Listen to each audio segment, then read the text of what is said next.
Hey everyone, I am Aish Bakshi, and right now we are looking at a bunch of tote bags because I decided to try a bunch of AI. So these two they came out from Comfy UI using this AI model Hunyuan 3D version 2 multi-view, and this thing came again from Hunyuan but from a Tencent website. A trash website, doesn't load half the time.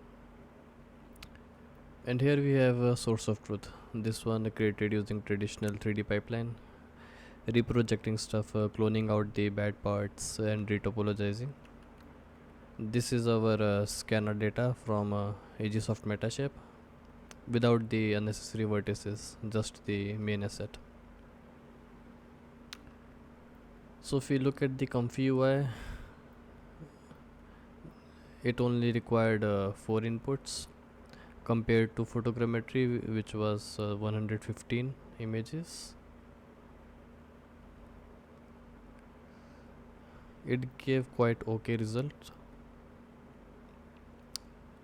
The proportions are all wrong in each dimension, but they are close.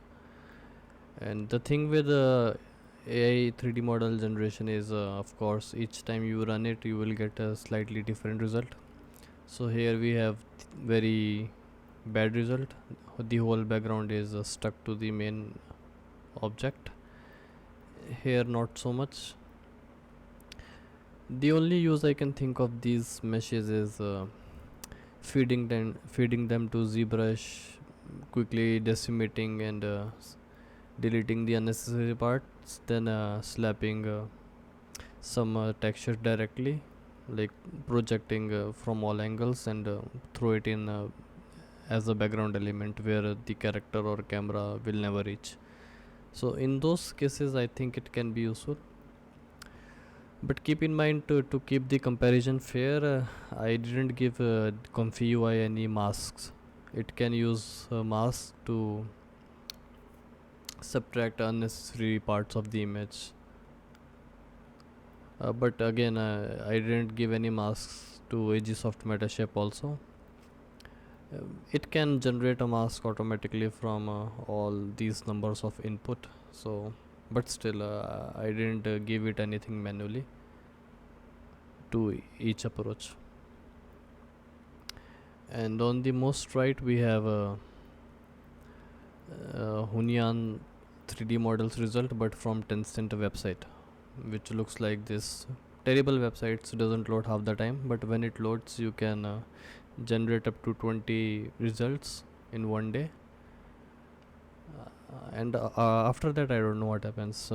The counter reloads, or I don't know. So it gave the cutest result. It just got confused with the graphic on the tote bag. It treated it as a separate element. Details are coming out, but the object separation is much better. Nothing in the background stuck to the main asset. So yeah, that's that. I hope they add some more things like having a top or bottom view. That way it might have better estimate of the size of things. Thanks for watching.